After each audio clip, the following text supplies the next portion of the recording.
টিঙ্গ বলে এগুলো অপমান করা উচিত না, এত পবিত্র জিনিসকে।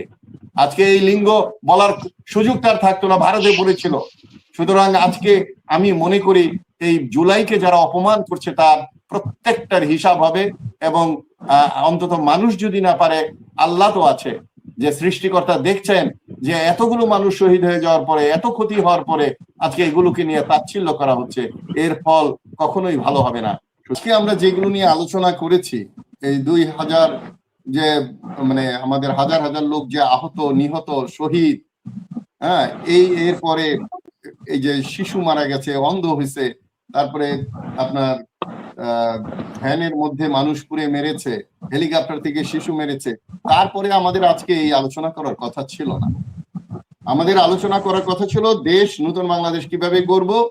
আপনারা যদি মনে করতে পারেন যে ডক্টর ইউনূস বলেছিলেন ইলেকশনের দিন আজকে মহা ঈদ, মহা আনন্দের দিন, আজকের দিন থেকেই আমরা নতুন বাংলাদেশ গড়ার দিন, কিন্তু বিএনপি সেটা হতে দিচ্ছে না। বিএনপি এর আগে এই স্বৈরাচার পতনের পর থেকে কোনো কিছুতেই সহজে হ্যাঁ বলেন নাই, এমনকি তারা অস্বীকার করেছে যে আমরা এই আন্দোলনে ছিলাম না, এটা শিশুরা বাচ্চারা আন্দোলন করছে, আমরা সমর্থন দিছি নৈতিক।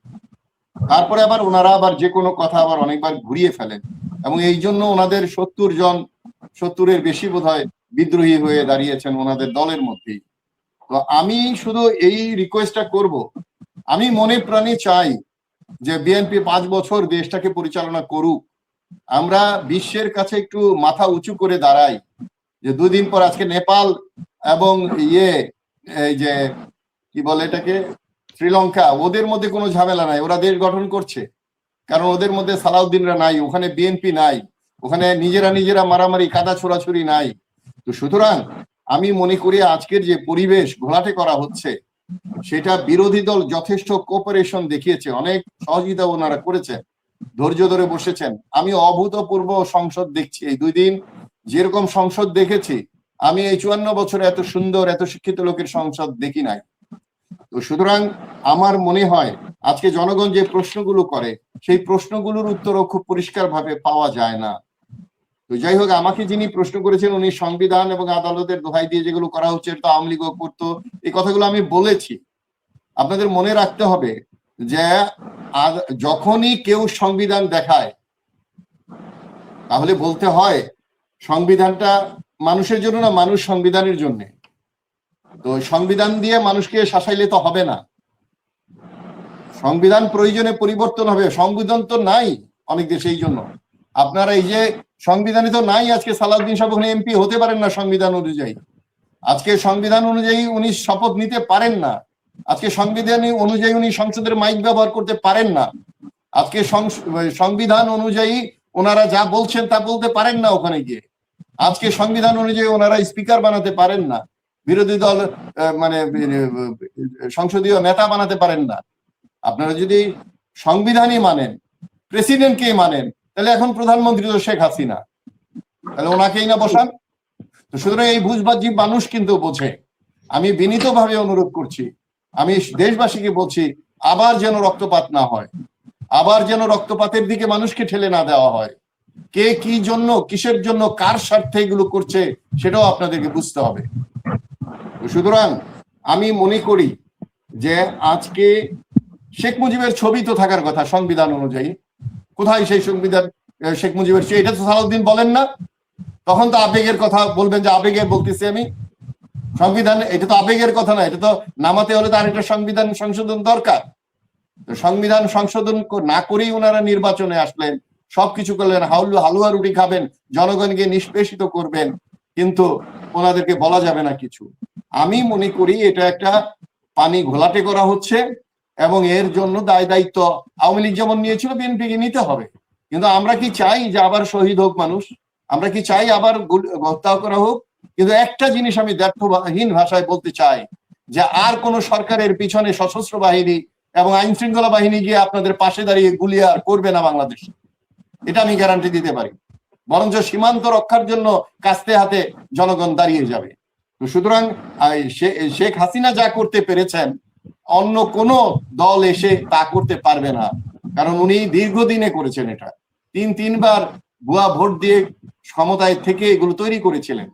সুতরাং আমি তবু বলবো শুভবুদ্ধির উদয় হোক, দেশটাকে ধ্বংস না করেন এবং বারবার আদালত দেখিয়ে আদালতকে চ্যালেঞ্জ না করেন, এবং গণভোট এবং জাতীয় সংসদের ভোটের মধ্যে একটা পার্থক্য আপনারা দেখাতে চান। আজকে হানা ভোট নিয়ে খুব তাচ্ছিল্য করা হয়েছে, কিন্তু এই গণভোট দিয়েই জিয়াউর রহমান ক্ষমতা অর্জন করেছিলেন, এরশাদ গণভোট দিয়েই তার ক্ষমতাকে জায়েজ করেছিলেন। এই গণভোট দিয়ে আজকে এই জুলাইয়ের রক্তের প্রতি শ্রদ্ধা জানানো হচ্ছে। 70% মানুষ এটাতে হ্যাঁ বলেছে, আরো মানুষ গেলে আরো হয়তো ভোট বাড়তো। কিন্তু গণভোটকে অনেক সময় জাতীয় নির্বাচনের নিচে বলা হয়। জাতীয় নির্বাচনের মাধ্যমে আমরা প্রতিনিধি তৈরি করি যারা আমাদের পক্ষে কাজ করবে, আর গণভোটের মাধ্যমে আইন তৈরি হয়। গণভোটে পাশ করা আইন পৃথিবীর কোথাও বাতিল হয় যে ভাই বলেছেন, আমিও মনে করি এটা বাংলাদেশে একটা ব্যাড রেকর্ড হবে যে তারা প্রহসনের গণভোট করেছিলেন, একটা ক্ষমতা দখলের জন্য একটা গণভোট দেখিয়ে গুজুম গাছুম করে ক্ষমতায় চলে গেছেন। গণভোটের খবর নাই, জুলাই আগস্টের খবর নাই, শহীদদের খবর নাই, আহতদের খবর নাই। আমরা এই সংবাদ দেখতে চাই না। নেপাল থেকে শিক্ষা নেওয়া উচিত, শ্রীলঙ্কা থেকে শিক্ষা নেওয়া উচিত। ভালো ভালো দেশে যেভাবে কাজ হচ্ছে, যারা কথা দিয়ে কথা রাখে তাদের কাছ থেকে শিক্ষা নেওয়া উচিত। তো সুতরাং বিএনপি তো সবচেয়ে বেশি গণভোটকে মূল্যায়ন করা উচিত, যেহেতু তার প্রতিষ্ঠাতা নেতা এসেছিলেন এই ভোটের মাধ্যমে। আজকে তারা এটাকে তাচ্ছিল্য করছে, কারো করে এটা বিএনপি নিজেরাই তত্ত্বাবধায়ক সরকারে এনে আবার আইন বিচারকের বয়স বাড়িয়ে দিয়ে তাকে বিতর্কিত করেছে। তো আমি বলবো যে বিএনপি আজকে আইন দেখিয়ে সংবিধান দেখিয়ে যা করছে এটাও আইনসম্মত নয়।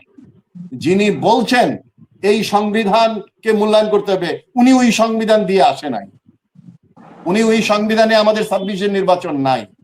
তো সুতরাং আমি বিশ্বাস করি যে এই যে এত শহীদের রক্তের মধ্য দিয়ে ক্ষমতায় আসলেন আপনারা, আসার সাথে সাথে ভুলে গেলেন এরা মুক্ত করলো এই খালেদা জিয়াকে, তারেক জিয়াকে নিয়ে আসলেন। আরেকজন বললেন যে আইন তো সবার জন্য একরকম না। যারা প্রধানমন্ত্রী হবে তারা আইডি কার্ড কিভাবে করবে, তারা কিভাবে কতজন দ্বৈত কি নাগরিককে নমিনেশন দিতে পারবে, ঋণ খেলাপিকে ঋণ দিতে হবে। আপনারা শোনেন নাই যে নির্বাচন কমিশনার বলেছিল বুকের মধ্যে ব্যথা নিয়ে অনুমতি দিলাম ঋণ খেলাপিকে ইলেকশনে রাখার জন্য। সুতরাং এগুলো করতে পারেন কিছুদিন, সব মানুষকে সব সময়ের জন্য বোকা বানিয়ে রাখা যাবে না। সুতরাং আমি মনে করি আপনাদের শুভ উদয় হোক, আর যেন রক্তক্ষরণ না হয়। রক্তক্ষরণের রেজাল্ট খুব একটা ভালো হয় না। আমরা চেয়েছিলাম সুন্দর একটা পরিবর্তন, আমরা নতুন বাংলাদেশ দেখতে চেয়েছিলাম, ভাতৃত্ব বোধ দেখতে চেয়েছিলাম। কাউকে তাচ্ছিল্য না করে এই লিঙ্গ টিঙ্গ বলে এগুলো অপমান করা উচিত না, এত পবিত্র জিনিসকে। আজকে এই লিঙ্গ বলার সুযোগ তার থাকতো না, ভারতে পড়েছিল। সুতরাং আজকে আমি মনে করি এই জুলাইকে যারা অপমান করছে তার প্রত্যেকটার হিসাব হবে, এবং অন্তত মানুষ যদি না পারে, আল্লাহ তো আছে যে সৃষ্টিকর্তা দেখছেন যে এতগুলো মানুষ শহীদ হয়ে যাওয়ার পরে, এত ক্ষতি হওয়ার পরে আজকে এগুলোকে নিয়ে তাচ্ছিল্য করা হচ্ছে, এর ফল কখনোই ভালো হবে না। সুতরাং আমি মনে করি বাংলাদেশের মানুষ, দেশের মালিক জনগণকে আরো সচেতন হতে হবে। অতিরিক্ত ভোট দিয়ে ফেলেছি আমরা বিএনপিকে যদি ভাই বললেন যে বিরোধী দলে থাকলে বা আরো কয়টা সিট কম পাইলে, এমনি তো 70টা ছুটে গেছে, ওই 70টা তো ওনাদের পাওয়ার কথা। তো এইগুলো যদি আরো, এই জন্য আমাদেরকে ব্যালেন্স করে ওই পিআরএ আইনা সব দলকেই ক্ষমতায় আনা উচিত। এই বড় বড় দলকে আনবেন, মাছের মতো ছোট ছোটকে খাবে। সুতরাং ভবিষ্যতের জন্য প্রস্তুত হন, কারণ যদি সোজা আঙ্গুলে ঘি না উঠে তাহলে তো আঙ্গুল বাঁকা করতেই হবে। ধন্যবাদ সবাইকে। ধন্যবাদ।